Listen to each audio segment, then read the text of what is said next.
Hello, everybody. Welcome to the webinar today, Nearshoring in North America. Discover significant opportunities to improve your supply chain efficiencies. I am Madison Gailey. I am the Director of Enterprise Accounts here at Primo.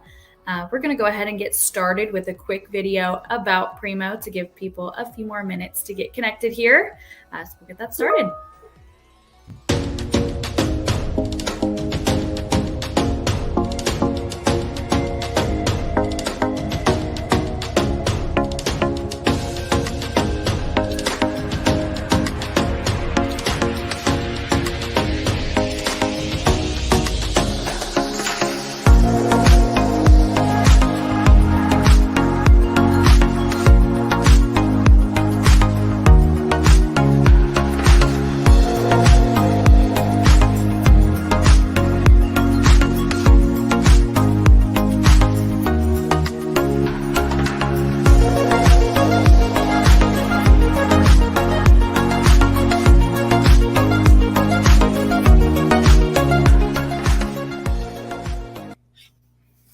Hello, Jayson, Ramiro.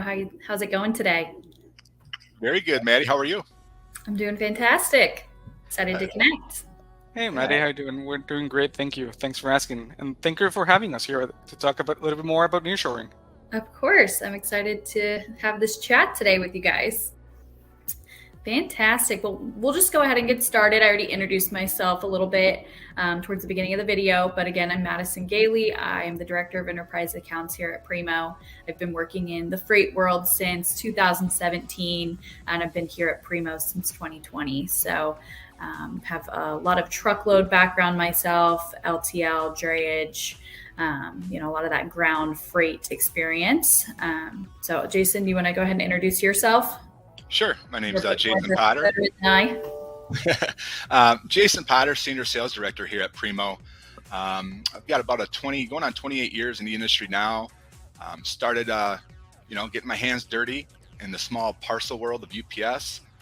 Then I went into the LTL sector of the business industry and with Roadway Express and was on the ground in operations there for several years before I got a little more brave to get out in the sales world. So, been in sales here for going on about 8 years now, but overall, just over 28 years and loved every minute of it. Awesome. Beautiful. Ramiro. Hey guys, how you doing? My name is Ramiro Lizondo, and I'm branch manager for the Mexican business unit for Primo. I've been all over the place. I have an extensive background in supply chain, both in and out of the shipping industry, and I have the opportunity to work with fantastic people, all from their warehousing options to the freight options. And right now, as Jayson was mentioning, the sales world is brutal, and we're now brave enough to tackle it. It's a pleasure to talk to you. Definitely. Well, yeah, we can go ahead and get us started here. I think Jayson, you were going to kind of take the lead on this slide. Yeah. So let's talk about this. Let's understand, why do 70% of the U.S. manufacturing companies plan to establish or relocate production capacity closer to home? Pretty interesting question, right? You could be very easy answer, money. But let's think about what happened here in the last couple of years. We went from some strong supply chains to some very disruptive supply chains because of other factors that we'll talk about here later in the webinar. But those factors are what really honing in on the fact of doing opposite of what these companies did in the first place, right? Thinking that they were going to go out, do better for their own companies, less cost, some less wages out there, some different skilled folks. Well, because of different factors, that's kind of backfired. And we are all living and breathing it right now. So why do they want to do it? For convenience, right? For advantages that we'll cover more here as well. But really for those advantages of, everything from time zone to skilled labor, to cost, to transit times, to time zones. There's a lot of factors, and that's why they're doing it.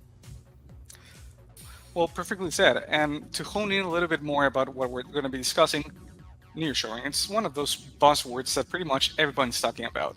If you go to LinkedIn, you get nearshoring, Google it, nearshoring. So what is it?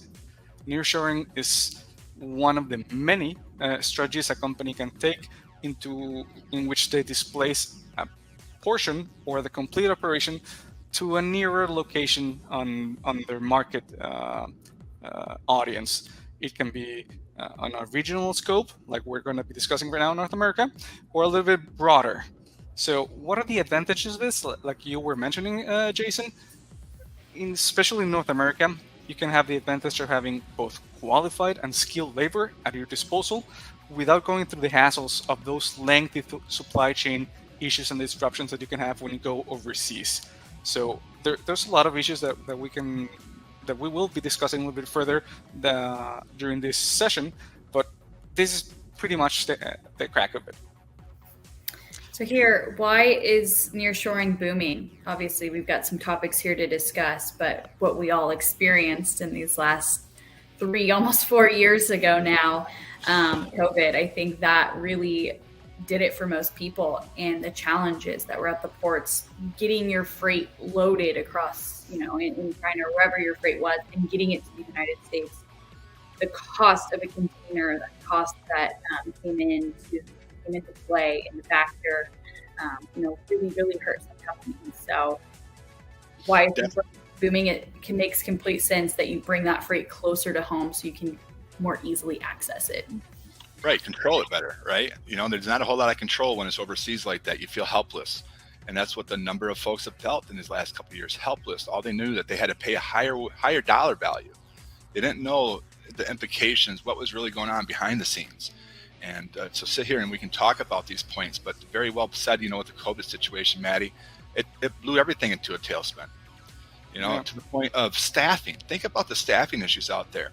I can just give you some examples from my point of view, talking with folks that were 3-4 years ago, human resource managers that are now purchasing managers, have no clue what they were doing, but they needed to wear several hats. So there's a lot of displacement, a lot of new folks in different positions and different seats. And, what we really need to do is hone in on that and with some of these factors so we can provide the right solutions to these, to our hopefully potential customers out there, or just be a guide for them, whether it's Primo or not. We want to be a good guide for them here as we discuss this. Yeah, and I can't believe that 2024 is just around the corner, and I'm just getting caught up from 2020. Jesus. And all of us have been personally affected by this, from the things that are mundane, with the type of bread that we purchase to our homes, to the type of car. Maddie, you and I were discussing this the other day when you were procuring your spare parts. That impacted your decision-making process into deciding which OEM manufacturer you're going to be trusting your cars. So the world completely changed in the last couple of years, and it will be changing in the next couple of years as well. So we need to make sure that we are tackling these nuances in the right manner in order to be relevant. And what are the aspects that nearshoring is going to be tackling? Like nearshoring, if you think about it in a way, it's like the evolutions from other business practices that were happening in the past. Those of us who are old enough to remember the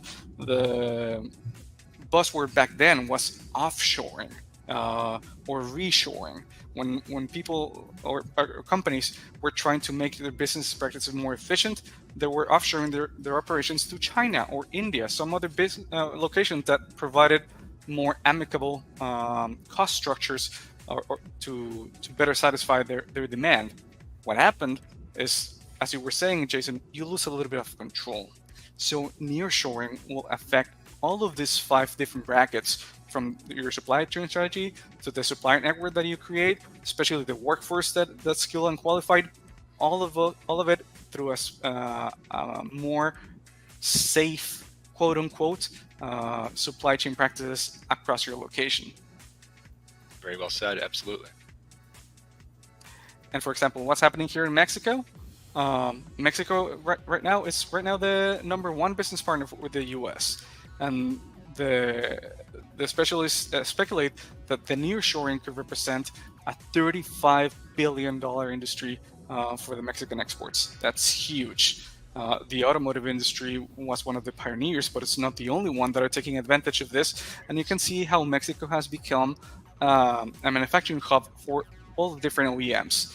We have your Fords, your Chryslers, your B-Dubs, all the big names are starting to transition their operations closer to the U.S. market. Have you guys seen something similar happening in your different scopes? Absolutely. From same situation, right, Ramiro? You mentioned some names. Talking with some of the former contacts from GM and Ford that I've had past relationships with, they've been very kind to kind of tell me some of the things about nearshoring and how their groups are acting and when they're going to act upon it. There's a lot of different advantages, but there are also some disadvantages, and that's what they're really making sure that they weigh them out thoroughly, especially with the skilled workforce. And with wages and with the fact is, are we gonna have to go through this again, right? Is something going to happen down the road that we're going to go through this again? So we got to be thinking on both sides of the coin. And so very, very well said. But some other companies just kind of tighten it up a little bit. Whirlpool, I've worked with Whirlpool in the past. Honeywell, like I mentioned, GM. So it's not a secret. It's happening. It's real, and there's reasons behind it for sure. Yeah, I would just say from some of my customers who even before COVID decided to move some of their manufacturing down to Mexico, and just the different challenges that came along with that. I'm sure, when they were producing over in China back in the day, they also faced the same challenges, but now they have new challenges to overcome and a new market to learn about. So I just feel so lucky that Primo made the decision when we did to open our Mexico office, because it helps me be a coach to my customers that have those questions. We now have a larger Mexican customer base that we can turn to for advice. We've procured many more carriers. We have stronger, better relationships. So I think about that often. It's just that I feel very lucky that we have your team, Ramiro, to back us up and help us with questions that us and our customers have. And think about what you said. We got feet on the ground on both sides of the border for those customers out there, if they so choose to talk to Primo about it, right? Yeah. Not only the troops in Mexico, but we got the troops in the U.S.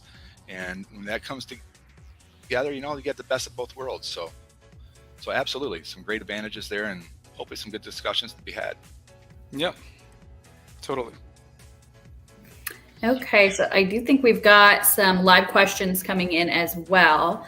So this first one that I'm seeing here, it says, which is the percentage of cost reduction that a company can perceive when they're implementing the strategy? Jay, what do you think on that? I think, let's be honest, really the answer here could be wide open, right? It really depends on the market that they're coming from, right? We have to understand what the market that they're coming from with that.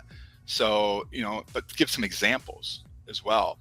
If you take, let's just take an example on an FCL, a container from China to LA right now, kind of on average around 5,500. Then we take an FTL from Mexico to LA. Now, just generally speaking, we're talking about 4,200. So you're talking about a $1,300 savings right there in alone. But then we get even deeper into it. You think about China to the US even more so. One of the things I like to look at is the lead time, and some of even the sustainability, the environmental impacts as well. So lead time just for the China to US was 45 days. 45 days. Environmental impact, obviously with the carbon emissions and everything else out there, we're talking very high, right? High impact. And then you take the scenario number 2, Mexico to the US. After the nearshoring process has taken place, lead time goes from 45 days down to 14 days. And then we also look at the environmental impact of being drastically reduced. So not only for the greener side of things, but also for the business side of things as well. That's a great point. That's such an important initiative for so many companies. And, these coming years is, how can we impact the climate change and things like that. And, even from our seats where we're not actually physically driving the trucks. But if we're able to help coach our customers to, provide them different options when it comes to that side of their business, I think that's really great. Yeah.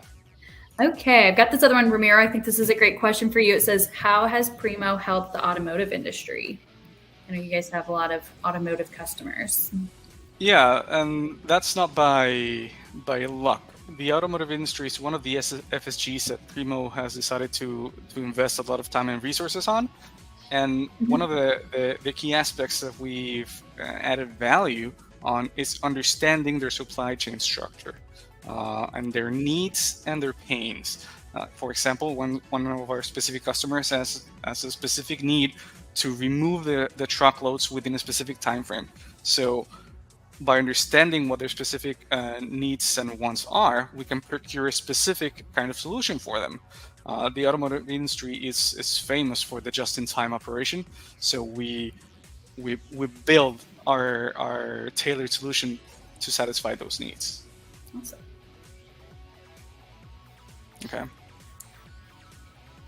Okay, so here we've got opportunities of nearshoring within the supply chain. So 3 kind of main points to discuss here is that visibility and traceability, supply chain strategy, and suppliers network. For me, when I'm talking to customers every single day, what is a hot topic of conversation? That's visibility and traceability. Here at Primo, we are investing heavily in our new portal to have better visibility and traceability for our customers, everything right there in real time for our customers, our partners with, different tracking companies like Text Locate, P44.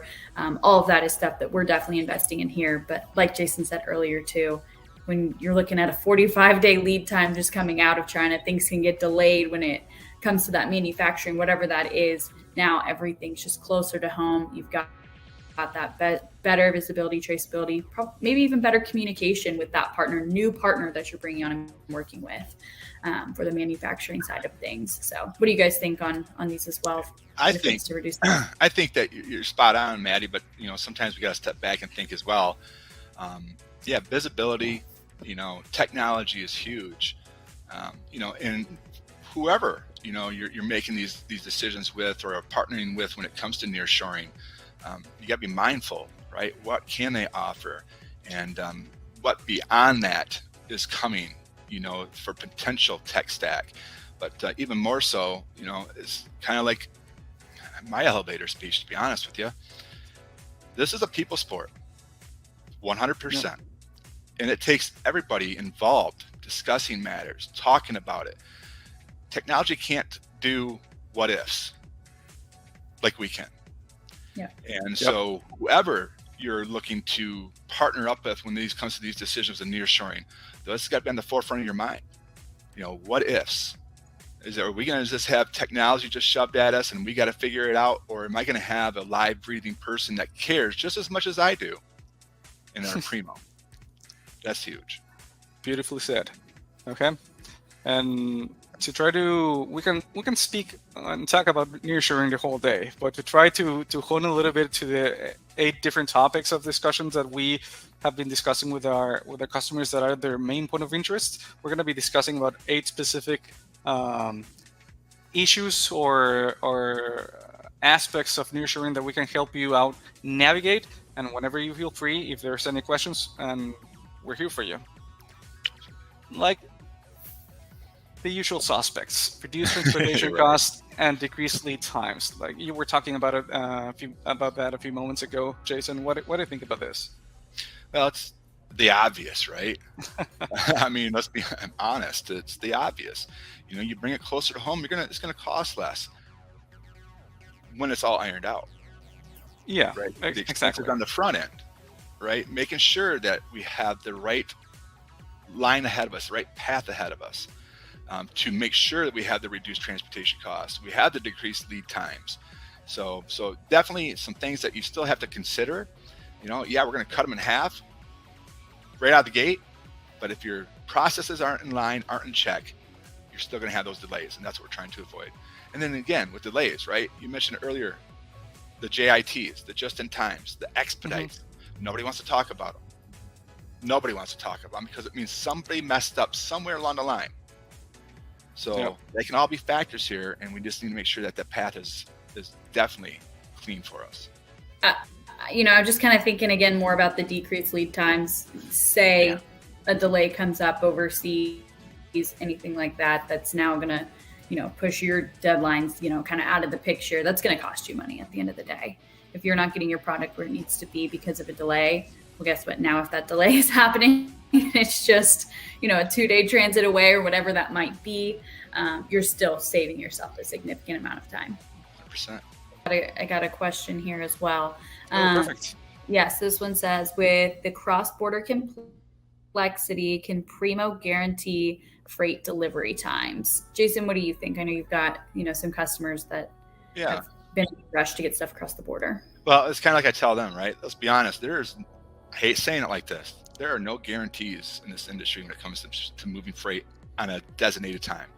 Now, every one of us can thoroughly understand and be an expert when it comes to our customer's business, just like we own it, to know the dates, to know when the PO windows are happening, whatever the case might be out there, we know that, right? That's our job to know that, but there's nothing guaranteed. So what can we do? We can make sure we have proper onboarding of the customer to understand their expectations. That way we can also do our proper onboarding that we do here at Primo with our operations and or carrier sales teams, right? Who's going to handle these shipments? What region are they in? Do they totally understand this customer like I do? If I don't walk in customer shoes, my operations team doesn't walk in the customer shoes, we're not doing ourselves justice. So in order to have this happen without, I hate saying that word, without any issues, because there's always issues in this industry, right? It's what you do with those issues that mean the most, and that's what you take care of your customer by doing so. So that's Primo in a nutshell. We're going to know you. We're going to live basically in the same house, and we're going to figure out what matters most. And that's what we're going to really focus to provide the right solutions to those. So these type of issues with, asking, do we guarantee? That's not even going to be a question. Primo comes through, and that's the way it works. Beautifully said. And those are one of our 3 uniques. What makes us different? Like, we will treat you like a family. We're fully vested in your business. And what comes with May, we're doing it with gusto. We'll make sure that things work the way that you want it to. Absolutely. Okay, inventory. This is something that always comes up when we're talking about nearshoring, when we're discussing with one of our prospects or our current clients. And this is the second most critical aspect that you need to consider when moving, especially from an overseas operation to something that's closer to home. Expanding a little bit on what you were discussing, Jayson, 45 days on the water, that's 45 days of more inventory that you need to carry. Plus whatever you need to do on the cross-border. Plus whatever you need to satisfy your next week's supply. So you're talking about all in over 2 months of carrying inventory costs that your typical company must have when you're operating overseas. When you're moving your operations closer to home, such as in North America, immediately you can reduce the inventory that's in transit over the water. Just forget about it. Now you only got to focus about those 48 hours with a little wigging room of going to Mexico to pretty much all of the south side of the states. So that's a biggie.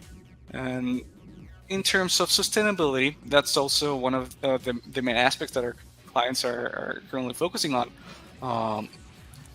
The smaller the time that your goods are either on the road, on a rail, on a vessel, the less carbon emissions they're going to be contributing to your carbon footprint.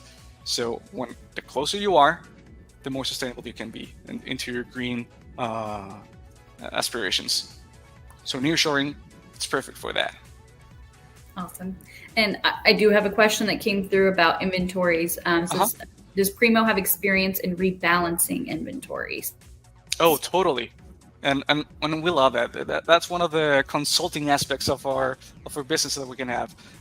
Once again, during the onboarding process that Jayson was discussing, we need to really understand what you're looking for. If you're looking for service, our recommendation will be to hold your inventory as close as possible to the final destination. If you're looking for efficiency, our recommendation will be to have some local storage solution nearer to the production facility, so you can delay the transportation costs associated to the supply chain. So pretty much depending on what your needs are for your current business or your strategy, it will be our recommendation on where to hold that inventory.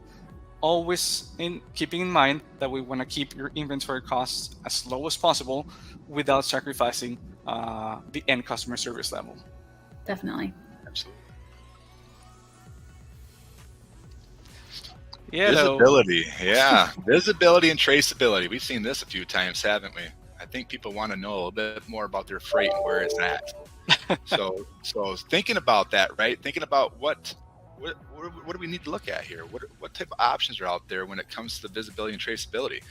Maddie, what some of the accounts that you work on, some of those enterprise accounts, I know that those folks are very focused on that. What are they saying, and how are we reacting to that? Absolutely. One, obviously, we're getting those integrations heavily set up so that we can ensure that the investments that they're making on their sides are, going to the best use possible, and that all of our all of our systems are going to be connected in the easiest and most efficient way possible. So our customers are looking for beginning, once that's being produced, to tracking all the way to final destination. So we're not involved in that ocean freight at all, but what we're doing is we're integrating with the systems that are still going to give us visibility so that we can, especially on the drayage side of things, one thing that our team does so well is that pre-tracking. But now we can utilize their software and their tracking information so that we can stay on top of that, so that we're all on the same page at the same time. And I think that's so important. So again, now when you take that overseas aspect out of it and you bring that closer to the US, just a lot less that you have to stay on top of. Everything is just kind of condensed down in more time. We're not having to pre-track some containers, for up to 120 days, which I see our team do. Absolutely. Risk management. How about you tackle that one, Ramiro? It looks like, let's tackle that one.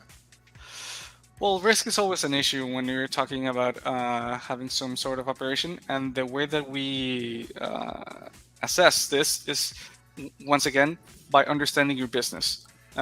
We've developed a core carrier base of over 500 different carriers here in Mexico, and over 2,000 when you expand it over the region. And all of those carriers have been pre-vetted by our Primo quality service team to make sure that they meet your demands or your needs. And specifically for the nearshoring aspect, when you're going to be doing some cross-border process, obviously all of our carriers are CTPAT certified, they're BASC approved, and we make sure that all of the security concerns are addressed. And in terms of formula security or confidentiality, our portal also allows you to have a specific login access to with only your information. So you can rest assured that only you are going to be able to see what you're handling. So that's one of the things that we can do a little bit different here at Primo. As you were saying a few minutes ago, we merge the best of both worlds. High-tech solutions with highly skilled Primos. Awesome. Yeah, we did get a question, but I think you had a lot of that there. And they said, since trust and security are must when shipping, how do we ensure absolute compliance in all operations? But I think you already touched on a lot of that there. Okay. It's purely those relationships we have and making sure that we are 100% comfortable with who is hauling our customers' freight. Totally. All right. So here we've got cultural affinity and direct communication. So, we kind of brought it up earlier as well, but cultural affinity, how lucky are we here at Primo that I would say, 98% of our staff is Spanish speaking. I'm in that 2% that's not Spanish speaking. So I feel very, very lucky, that I have people I trust that I know are going to provide that same level of service to my customers that can step in and, do something as simple as translate for them. But I've absolutely adored these last 3 years working for, a Hispanic company, and just being, a part of that culture. And we named ourselves Primo for a reason, because we really do treat each other like family. And I think that's just something that's so rare about our company and the culture in general. Yeah, very, very well said. And to elaborate a little bit further on that, that's one of the benefits of a nearshoring operation. By moving everything in a plus or minus one time zone difference. All of us pretty much speaking the same language. If you need to do in Spanish, yo lo puedo hacer con mucho gusto. Maddie and Jayson can take whatever English speaking needs of our clients can have. So it's really important to have those I's dotted and T's crossed whenever you're handling a nearshoring operation, especially a cross-border one, because the custom brokers, they speak their own language, and we need to make sure that we can navigate through those waters for you. Definitely. Well said. Direct communication. I know this is something that I preach very much, when it comes to the industry that we work in. I just don't think that there's anything that's more important. Being transparent, being direct with your customers, just communication at the end of the day. It's the only way to get this done. And like Jayson, you were saying earlier, technology is just not going to do it. It's just not how this industry works. It's a people sport out here. So I truly think that there's nothing else more that I personally take every day into my job. And I know that we've really kind of echoed that throughout the whole company. Agreed. Yep, agreed. All righty. Real quick question. Cultural and language barriers can be challenging. How do you handle that? Kind of talked about that already, but we did.